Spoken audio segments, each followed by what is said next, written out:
有点忙哎，以后再说吧。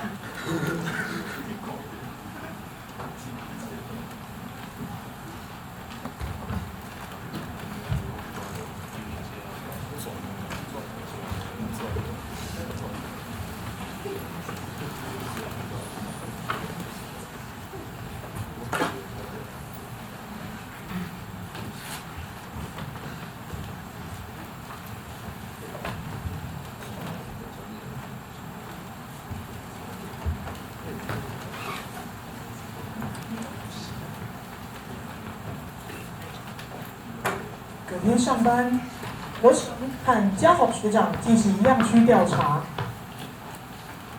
小龙、五叉、五分镜、9.4、8.7、6.66。哎，学弟啊，你有没有在记录啊？哎，学长，不好意思，你可以再讲一次吗？工作的时候可以不要晃神吗？我想快点下山打传说对决。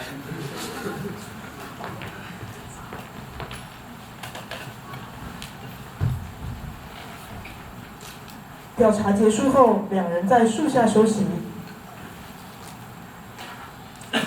哎，学弟啊，我们样区里面好像没有胸径49公分这么粗的树啊。49，这个是4.9啦。Are you sure？如果不是的话，那也得重新量哎。是说，如果我们样区里有这种晋级的树，长官可能会让我们用手锯把它锯下来，再徒手扛下山呢。这全只会读书的书呆子，不知道脑袋里是都装课本而已。唉，真不知道他们临场实习怎么过的啊。哎呦，是啊，学长，那棵树我还问过你2次嘞。学弟你啊，你最近是不是在思春啊？学长我都还没脱路哎，思春个屁！学长啊，你觉得我应该去相亲了吗？相亲？你不想去的话，我可以带你去啊。算了，当我没有问吧。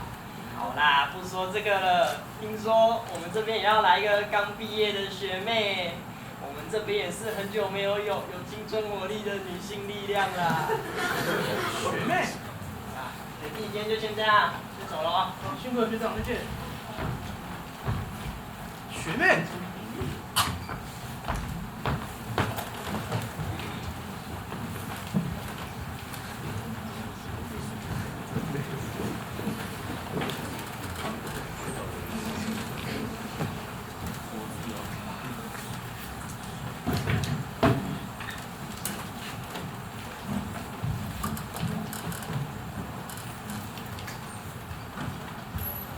又是一个新的上班日了。学妹，啊，难道会是？哎，你不可以碰我肩膀。学妹，你怎么在这里啊？我来到你工作的地方了，你开不开心？惊不惊喜？意不意外啊？哦，原来她就是你妹哦。那等等，她就交给你啦，你们就处理一些简单的文书工作。那学妹就晚点见啦。那个谁呀、这么可怕？我也觉得他很可怕，你不用理他。博成二话不说就把玉琪用力的按压在桌上。哥不要啊！我们不是只要很帅的骑挡车就好了吗？为什么要在这边用这些数据啊？哎呦，妹妹啊，这个工作啊，可不是你想象中那么简单而已哎。好啦，我想出去外面透透气。哎，妹妹，等一下，玉琪黯然离开后，留下博成自己一个人坐在办公桌前。他想起了自从进入林务局之后的每一天，是不是跟自己所期待的生活一样呢？这就是当初他梦寐以求的工作吗？当初在大学的时候，我拿了3年的书卷奖哎。高分考进林务局之后，才发现这个工作和我想象中的实在是落差很大。不但得面对各种家人的质疑，还有可能会遇到各种无脑无良的上司和特权阶级的雷队友。唉，要是我当时愿意提出勇气，拿起勇气自己开间公司的话，会不会有比较好的结果呢？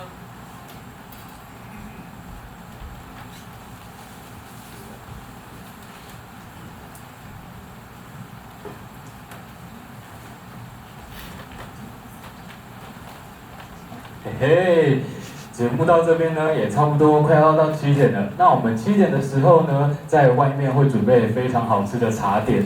那我，怎样？太跳动吗？等一下，就是我们现在有20分钟的时间，希望茶点已经准备好，它会放置在外面，让大家吃到20分，倒数5分钟会叮咛大家。那么大家刚刚应该有看到一些表演，像是南舞啊。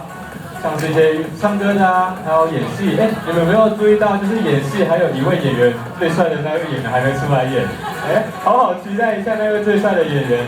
那接下来还有一连串的像唱歌跟那个女舞，大家也很期待女舞的表演，就在我们节目下一段的节目开始。